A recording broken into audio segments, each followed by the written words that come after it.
Debates acerca do futuro da indústria da energia estão crescendo em torno da tokenização de energia. As fontes renováveis se tornaram mais populares nos últimos tempos. Parques eólicos e solares vêm atraindo um número cada vez maior de investidores. Meu nome é Eco, eu sou o diretor da Realport. A descentralização da energia já existe e ela está se expandindo. Nos últimos anos, levando em conta a guerra na Ucrânia e o desejo dos governos e da sociedade de se tornarem mais independentes, houve um crescimento das redes descentralizadas e da geração domiciliar da energia solar. Além das empresas do ramo energético e as redes de distribuição estarem mais desenvolvidas, está ficando cada vez mais fácil para os proprietários de imóveis instalarem painéis solares nas suas residências.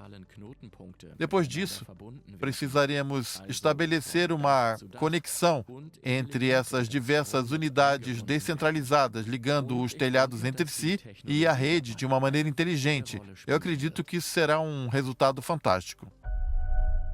A rede utilizada na distribuição de energia é afetada por uma infraestrutura antiquada e por diversos processos ineficientes.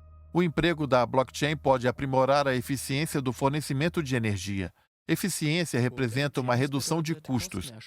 A redução de custos pode viabilizar pequenos projetos, e esses projetos podem atrair dos pequenos investidores. O que mais favorece os pequenos produtores é a maior acessibilidade desse processo, permitindo que construam pequenos parques eólicos e participem da indústria de energia. Graças à arquitetura descentralizada, essa rede de distribuição pode monitorar a produção de energia em diversos pontos simultaneamente. Uma tarefa bem mais complexa a ser executada nos sistemas centralizados. Nesses sistemas, os produtores devem primeiro enviar seus dados a uma central para que sejam reunidos e processados. Em uma rede da blockchain descentralizada, qualquer um pode gerar esses dados diretamente. Por meio da tokenização, uma cópia digital de cada unidade física de energia pode ser armazenada em uma blockchain. Isso pode reduzir expressivamente o custo da energia. Nós devemos levar em conta dois aspectos. O primeiro é o compartilhamento dos resultados econômicos de uma parte ou da totalidade de um projeto de geração de energia renovável. Como no caso de um produtor que deseja construir um campo eólico e que, para atrair fundos, promete repartir a receita de uma geração de energia eólica com os investidores.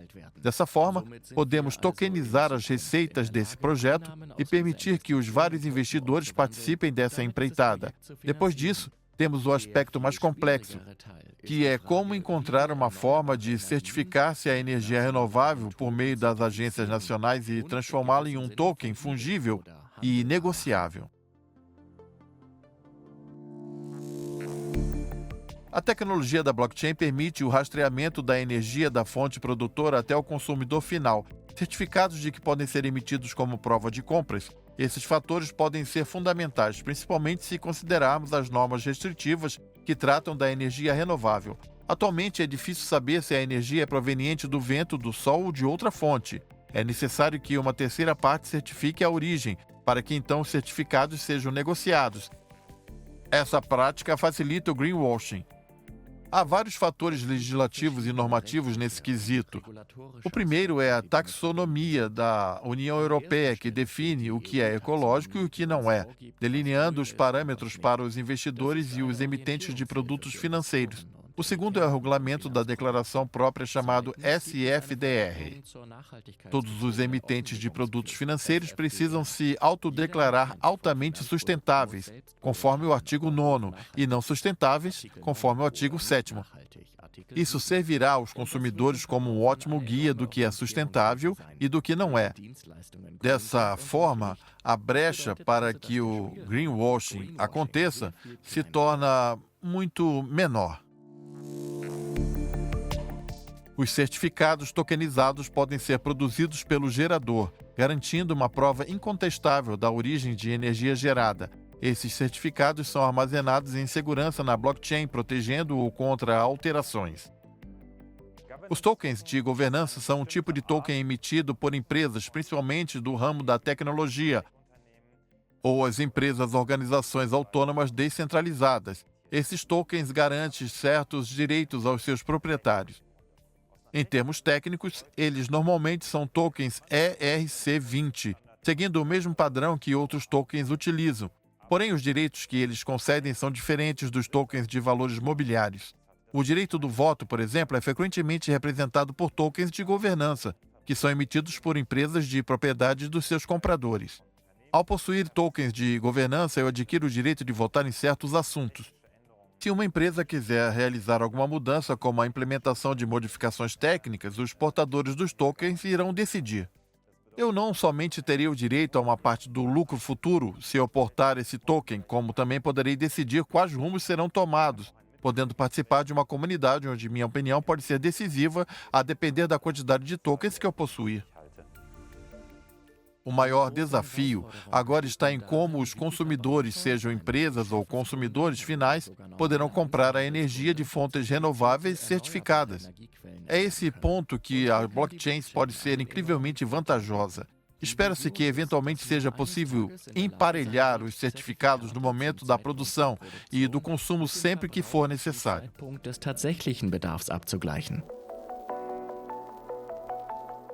A tokenização vai viabilizar cada vez mais os investimentos em parques eólicos e em outras fontes de energia renovável. O processo de investir em um parque solar usando tokens em breve será uma prática comum. O mesmo princípio será aplicado para a compra da eletricidade oriunda de diversas fontes geradoras. No caso das plantas de energia solar, os produtores já estão implementando a tokenização. Há também plataformas geradoras de energia eólica que estão conectadas às fontes de geração a empresas e indivíduos. A tokenização permite aos proprietários dos tokens a copropriedade de uma turbina eólica e o faturamento proporcional à venda da eletricidade gerada. Além disso, os operadores dos parques serão beneficiados pela tokenização, já que essa será uma possibilidade a mais da coleta de capital da alta liquidez para a planta. No entanto, o gerenciamento da energia ainda é muito centralizado. Ainda é necessário muito progresso antes dessa tecnologia ser adotada em larga escala. O próximo passo é conectar os bairros da mesma forma que os grandes projetos de energia renovável estão integrando comunidades inteiras em troca de permissão para construir um campo eólico ou solar para que essas comunidades possam então consumir a energia que é produzida. Esse processo criará comunidades capazes de compartilhar e negociar a energia entre si com diversas outras comunidades. Nós estamos nesse caminho, mas é difícil fazer uma previsão. A Alemanha é o maior mercado de energia solar domiciliar, o lugar com o maior número de instalações. Essa também é uma tendência em todos os lugares. Na França, temos uma regulamentação robusta, bem como no Reino Unido e também na Itália. Nesse ponto, nós podemos ver um movimento pan-europeu.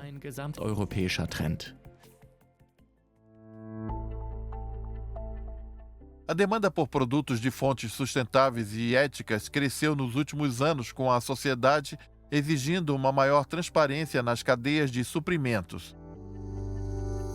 Tokenizar as cadeias de suprimentos é uma etapa-chave para garantir produtos transparentes para os consumidores cada vez mais preocupados com a sustentabilidade, os direitos humanos e o bem-estar animal. Tokenizar as cadeias de suprimentos é uma etapa-chave para garantir produtos transparentes para os consumidores. A tecnologia é promissora, especialmente em relação à recém-aprovada lei derivada da diligência das cadeias de suprimentos, que busca demonstrar que as organizações não cumprirem suas obrigações de prestar a devida diligência em relação ao meio ambiente dos direitos humanos serão punidas. É indispensável que as empresas documentem com precisão cada etapa da sua cadeia de suprimentos para garantir a investigação e a comprovação da sustentabilidade pelas autoridades e pelos consumidores. A tecnologia da tokenização tornou possível o rastreio de produtos que compõem a cadeia e o valor. Utilizando um celular comum, pode-se coletar e armazenar todas as informações relevantes em um token utilizado para armazenar informações de qualquer natureza. Com um sistema confiável, é possível rastrear a qualquer momento a etapa da produção. As cadeias de suprimentos globais podem ser averiguadas a qualquer momento com a implementação da tecnologia da blockchain. na sua documentação. A inteligência artificial pode auxiliar na avaliação de risco e averiguar que os contratos de suprimentos seguem os padrões ambientais dos direitos humanos. As empresas podem realizar modificações prontamente nos arranjos regulatórios, se necessário. A tokenização na agricultura permite aos fazendeiros converterem a produção em tokens, possibilitando que os investidores internacionais invistam em commodities agrícolas regionais. O setor da saúde está utilizando a tokenização para gerenciar dados confidenciais de pacientes e organizações da saúde. O setor de logística, por sua vez, está experimentando algo parecido com o intuito de remediar os problemas administrativos por meio da transferência do conhecimento de embarque marítimo da blockchain. Podemos esperar que a tokenização se torne uma parte inerente das transações financeiras. O tamanho desse mercado será maior do que o mercado de ativos financeiros que temos hoje. Claro que isso não acontecerá da noite para o dia. Isso depende de diversas etapas, regulamentações, inovações e da aceitação pública. Precisamos de debates democráticos e de governança para ser algo que aconteça daqui a uns 5 ou 20 anos. E acontecerá em etapas. Mas o mercado de oferta, com certeza, esse sim crescerá. E isso é inevitável, já está previsto. Apesar da tokenização de ativos baseados na blockchain trazerem inúmeros benefícios e vir ganhando popularidade, ela ainda possui limitações. Uma das desvantagens dos tokens atualmente é a escalabilidade intrínseca das blockchains. Se todos os valores mobiliários do mercado mundial fossem tokenizados e inseridos em uma blockchain, essa blockchain seria incapaz de suportar o volume das transações resultantes desse processo. Isso causaria uma sobrecarga no sistema. A principal desvantagem dos tokens é que eles não obedecem a um padrão técnico, mas sim operam segundo as particularidades da blockchain, especialmente nas blockchains onde esses tokens se encontram.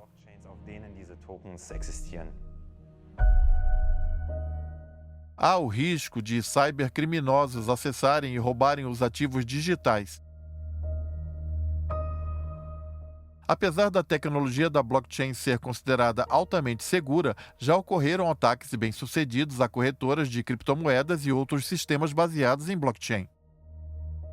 Normalmente, os invasores conseguem acesso não por meio da blockchain, mas por meio de pontos de conexão. Portanto, é indispensável o desenvolvimento de um sistema abrangente e confiável de cibersegurança. Eu acredito que o MiCA é uma ótima etapa inicial. Se pensarmos em uma cascata de regulamentação global que vai gotejando rumo à base, a Europa estaria no topo dela, muito mais do que alcançarmos por meio do MiCA. E isso se considerarmos o continente, que agora está se expandindo no pensamento regulatório de outras jurisdições, se formos comparar. Os bancos atuaram tradicionalmente como administradores de ativos. Eles buscam expandir a quantidade de serviços oferecidos e dão aos consumidores o maior número possível de escolhas. Como consequência disso, eles começaram a estudar a tokenização de ativos. É possível que no futuro os bancos vistoriem a emissão e a negociação de tokens de ativos.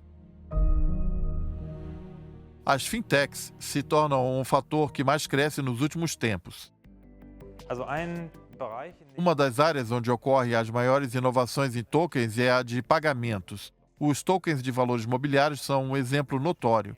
Os títulos de crédito, por exemplo, oferecem ao seu portador um cupom que pode ser uma taxa de juros paga anualmente. O token pode guardar grandes quantidades de informação, possibilitando que ele defina a quantia de juros do cupom e o colete a quantia correspondente à do emitente, que distribui automaticamente entre os investidores. No setor bancário convencional, um agente de pagamento é designado por uma empresa quando ele emite um título de crédito. O agente de pagamento geralmente é um banco que garante que o emitente deposite o pagamento pelos juros tempestivamente, e então faz a distribuição entre os investidores. Esse processo pode ser automatizado com a utilização de um programa como um contrato inteligente, com a vantagem de ter essa informação registrada no token. Discutir o impacto ambiental das blockchains é algo importante. Como indústrias, precisamos nos questionar o que é certo e o que é errado. Muitas pessoas que desconhecem a matéria pensam que essa energia é proveniente da mesma fonte que utilizam diariamente. Essa era a realidade no passado, mas ela está mudando. Há muitas fontes renováveis sendo utilizadas para alimentar esses cálculos computacionais, como a energia hidrelétrica e eólica e a solar. Essa energia não é a mesma que abastece os consumidores. Não estamos utilizando a energia que eles consomem no seu cotidiano. Mais de 60% do consumo da rede Bitcoin vem de fontes renováveis e esse número deve crescer ainda mais. Sempre lembrando que essa energia não é a mesma que abastece os consumidores de uma forma geral. O financiamento por meio dos tokens pode transformar consideravelmente a economia global no futuro. As empresas podem mapear digitalmente os ativos tangíveis e financiá-los de maneira descentralizada. Os métodos descentralizados tomarão o lugar dos serviços financeiros tradicionais. Eu acredito que futuramente há grande chance de termos, em relação a pagamentos e criptomoedas, diferentes áreas de moedas digitais. Você pode ter stablecoins, tokens de dinheiro, de banco comercial, diversos tipos de CBDCs, dinheiro em espécie, tudo existirá de forma misturada, sem que necessariamente um exclua o outro. Por outro lado, também acredito que, apesar do interesse global nas criptomoedas, onde 23% da população possui criptomoedas, e na Europa esse percentual é de 17%, um percentual menor do que a média global, existe a questão da confiança. Se a população não confia em um sistema, ela vai buscar alternativas. Esse é um problema do ponto de vista político para os governos de estados e nações, que devem pensar em como aumentar a confiança no nosso sistema em uma era de transformação digital. Não há uma resposta fácil para essa questão. Ao mesmo tempo, eu acho que seria ingenuidade imaginar que as criptomoedas resolveriam todos os problemas do mundo. Eu diria que nós precisamos de um otimismo moderado, um otimismo cauteloso. Ainda há uma carência de padronização das redes que requer o desenvolvimento de padrões legais para garantir clareza e segurança para empresas e investidores. O impacto disso já pode ser visto na nossa sociedade, onde a tecnologia já predomina.